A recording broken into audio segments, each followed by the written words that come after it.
My brother called me and asked, "Is your wife at home?" I replied, "Yes, she's in the kitchen." He lowered his voice and said, "That can't be true. She just boarded my flight with another man." Right at that moment, right settling everyone, because today we're diving headfirst into a story that, frankly, ripped me apart as I read it. This isn't just a tale of betrayal, it's a slow motion car crash of trust and reality, seen through the eyes of a man utterly blindsided. The very first line, the setup, it's enough to make your stomach drop.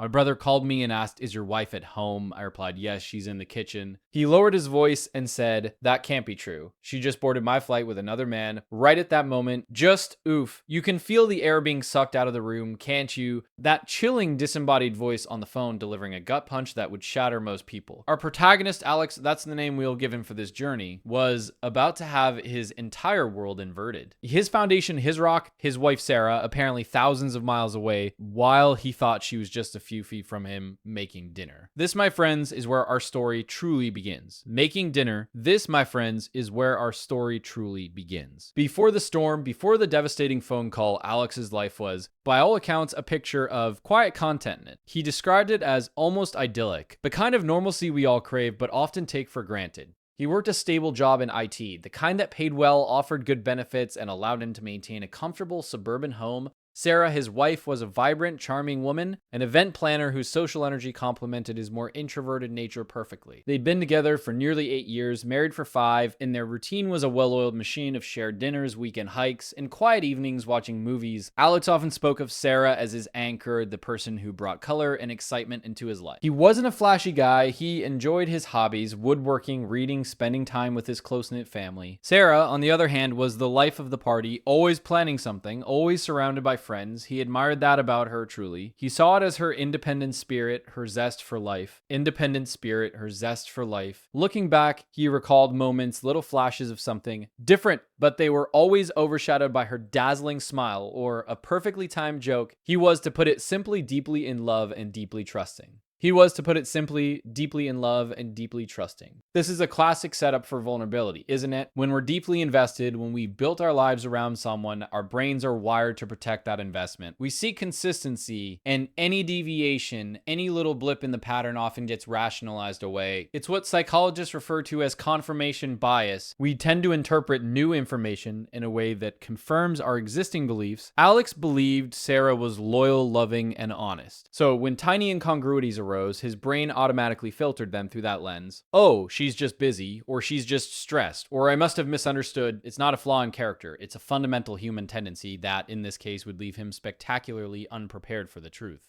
He genuinely believed he had it all figured out, that his life was predictable and safe. But as we're about to see, that was just the tip of the iceberg. The first flicker of a red flag, one that Alex recounted much later with a shudder, was about a year and a half before the fateful phone call. Sarah had started taking more girls' trips. Initially, it was once every few months, a weekend getaway to a spa or a vineyard with her friends. Alex, being the supportive partner, encouraged her. He loved seeing her happy and he trusted her implicitly. But then the trips became more frequent and the details grew fuzzier. One evening, he remembered asking her, "Hey, how was the spa weekend? Did you try that new lavender scrub?" Sarah, who was usually effusive about her experiences, just shrugged. "Oh, it was fine. Nothing special, really. We just relaxed," Alex recalled. It wasn't just what she said, but how she said it. Like she was reciting a script almost. Her eyes didn't have that usual spark. He paused almost audibly in his memory. I mean, it was weird, but then she quickly changed the subject, asking about my work, and I just let it go. Another incident involved her phone. Sarah had always been protective of her privacy, which Alex respected. They weren't the type to snoop through each other's devices. But one night, she left her phone unlocked on the counter while she went to take a shower. A notification popped up, a message from an unfamiliar number. It reads something innocuous, like, "Hey, still on for Thursday," Alex, being curious, but not suspicious, glanced at it. When Sarah came out, he casually mentioned, "Hey, who's still on for Thursday?" New client. Sarah snatched her phone, her face flushed. "Oh, just a friend from work, a colleague. We were brainstorming an event." Her voice was a little too sharp, a little too defensive. Wait, I actually had to read that twice to make sure it was real. Alex recounted the speed with which she grabbed it, the sudden change in her demeanor. It pinged something in me. But then she gave me that sweet, apologetic look and said, "Sorry, honey, just stressed about this big project," and I immediately felt guilty for even questioning her. This is classic gaslighting in its nascent form, though Alex wouldn't recognize it for what it was until much later. It's not just about lying, it's about making the victim doubt their own perception, their own sanity. When Sarah deflected, got defensive, defensive, then turned it around to make Alex feel guilty. She was subtly eroding his trust in his own instincts. He started to think, maybe I am being too suspicious. She's just busy. He was being trained unwittingly to ignore his gut. Then there was the money. Sarah handled their joint finances, a task Alex had happily relinquished as he hated balancing budgets. But he started noticing larger than usual withdrawals from their shared savings, often described vaguely as event supplies or business expenses. When he gently inquired, Sarah would provide a flurry of numbers and industry jargon, overwhelming him with details until he'd just nod and say, "Okay, honey, whatever you need." He never pressed further. He never asked for receipts. He just trusted.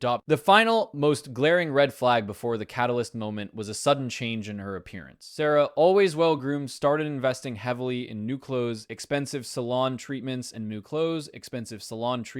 even a gym membership she never really used for actual workouts, but for networking lunches. She'd spend hours getting ready for her work events, looking absolutely stunning. Alex, sweet and oblivious, would often compliment her. "Wow, you look incredible, honey. Big client tonight." She'd beam, "Oh, just trying to look my best, you know?" First impressions and all, he genuinely thought she was just taking more pride in her appearance, attributing it to her blossoming career. But now, with hindsight, he sees the meticulous effort, the desperate need to look perfect, as preparation for something entirely different. Each of these instances, small on their own, were bricks in a wall of deception, a wall Alex couldn't see because it was painted with the colors of love and trust. And then the wall came crashing down. The air was thick with the scent of garlic and simmering tomato sauce. Alex was humming softly, stirring a pot on the stove. It was Tuesday, Sarah's night to work late on a major project. He was making her favorite pasta dish, planning to have it warm and ready for her when she got home around 9. He even had a bottle of her preferred red wine breathing on the counter. The phone rang. It was Mark, his older brother. "Hey, what's up, man?" Alex answered, spooning a bit of sauce to taste. Mark's voice was tense, strained. "Alex, is Sarah home?" Alex chuckled, wiping his mouth with a paper towel. "Yeah, she's in the kitchen, just cooking up a storm for her when she gets back from work." There was a heavy silence on the other end, a silence that stretched, pulling taut like a guitar string about to snap. Alex could feel his brow furrowing. "Mark, everything okay?" Then, Mark's voice, low, almost a whisper, laced with an undeniable dread. "Alex, that can't be true. She just boarded my flight with another man." The spoon clattered against his ceramic countertop, the scent of garlic, the warmth of the kitchen, the soft hum of the refrigerator. It all instantly sharpened, became painfully vivid, yet utterly distant. Alex felt a cold dread seep into his bones, starting from his scalp and tingling down to his fingertips. His brother, a commercial airline pilot for a major international carrier, rarely flew domestic routes. This was an unexpected assignment for Mark, a last-minute fill-in. What are you talking about?" Alex stammered, his voice suddenly alien, thin. "Mark, you must be mistaken. She's at work. She's in the kitchen." His eyes darted to the empty kitchen doorway, then to the simmering pot, the wine. It was all a lie. "Alex, I saw her. Clear as day, she was with a man, holding hands, laughing. They checked in together, business class, going to Buenos Aires. She looked right at me, then quickly looked away, pulled her hat down." Mark's voice was filled with a mix of shock and agonizing pity. "She saw me, Alex. She knew it was me." Right at that moment, the entire carefully constructed edifice of Alex's life simply imploded.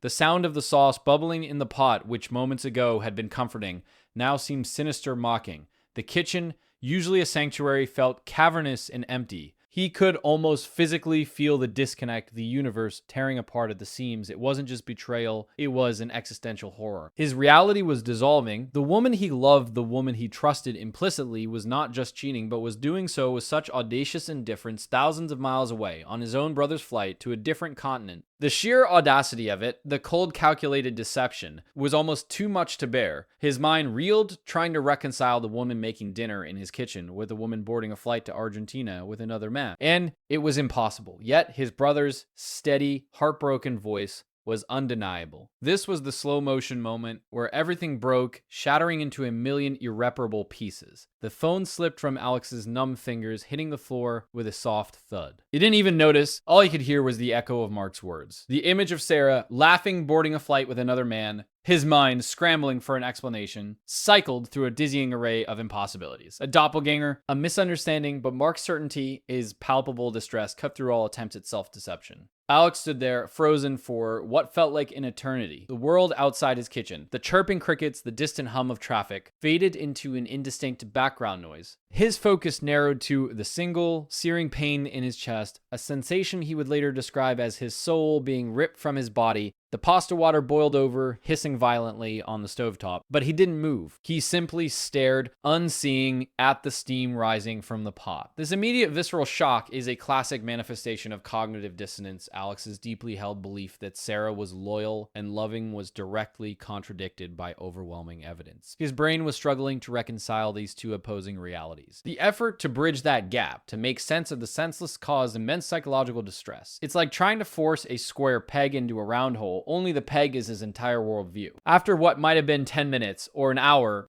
Alex finally moved. He picked up his phone, his hand shaking so violently, he almost dropped it again. He called Mark back. "Are you absolutely certain?" Alex whispered, his voice raw. "Alex, I wouldn't lie to you about something like this." Mark replied, his own voice heavy with sorrow. "Alex, I wouldn't lie to you about something like this." Mark replied, his own voice heavy with sorrow. "Alex, I wouldn't lie to you about something like this." Oh, her boarding pass, Sarah Jenkins. And the man with her, he was tall, dark hair, wearing a very expensive suit. They were so comfortable with each other, too comfortable. Did she say anything? No, she looked like she'd seen a ghost when she saw me. She avoided my eyes, pulled down her hat. Then they were gone down the jet bridge. Alex hung up. The investigation, the desperate hunt for truth, had begun, even if he didn't realize it yet. He wasn't just a betrayed husband. He was now a detective, driven by a primal need to understand the extent of this lie. His first instinct, proof. Tangible, undeniable proof. He stumbled towards their home office, his feet heavy, each step a conscious effort. He opened Sarah's laptop, which she usually kept logged in. He felt a pang of guilt, but it was quickly overshadowed by the crushing weight of betrayal. He started with her emails. There, buried under layers of professional correspondence, were a series of highly affectionate messages with an address he didn't recognize. The name on the email signature was David. The content was sickeningly sweet, filled with pet names and plans for our little adventure. His eyes scanned dates, confirming they spanned months, if not longer. There were mentions of work trips that aligned perfectly with Sarah's increasingly frequent disappearances. He found flight confirmations to various cities, none of which matched the girls' trips she had described.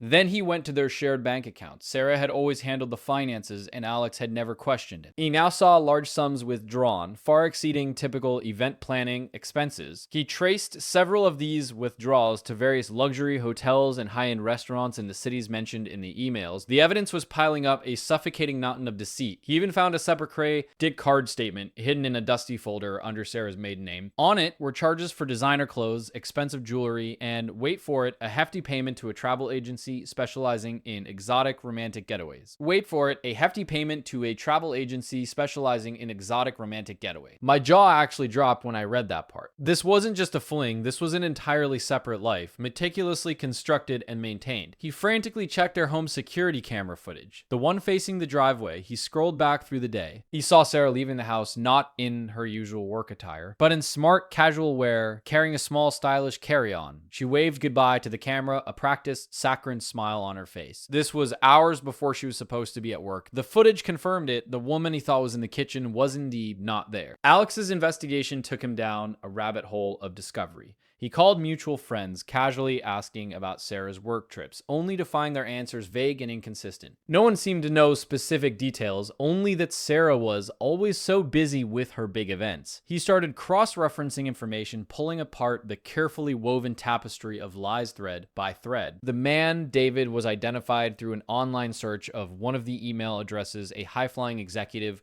recently divorced, based out of New York. The picture attached confirmed it: tall, dark hair, expensive suit. The very man Mark had described. The physical evidence, the digital trail, the inconsistencies in stories, it all painted a devastatingly clear picture. Alex wasn't just betrayed, he had been living a complete fabrication. His wife had been meticulously building another life, a parallel existence right under his nose. He realized with a sickening lurch that this wasn't a sudden lapse, that this was a sustained, calculated campai, Genny of deception. The weight of the evidence, accumulated in a frantic, sleepless night, was crushing. Alex felt physically ill. He spent the remainder of the evening and well into the next day in a daze. He couldn't eat, couldn't sleep. The smell of the pasta, now cold and congealed on the stove, made him gag. He was a ghost in his own home, surrounded by the remnants of a shattered illusion. When Sarah finally returned 3 days later, looking rested and radiating a strange, almost defiant confidence. Alex was waiting. He was sitting at the kitchen table, the laptop open, displaying the damning emails, flight itineraries, and bank statements. His face was devoid of emotion, a mask of profound emptiness. Sarah walked in, her smile faltering when she saw him. Honey,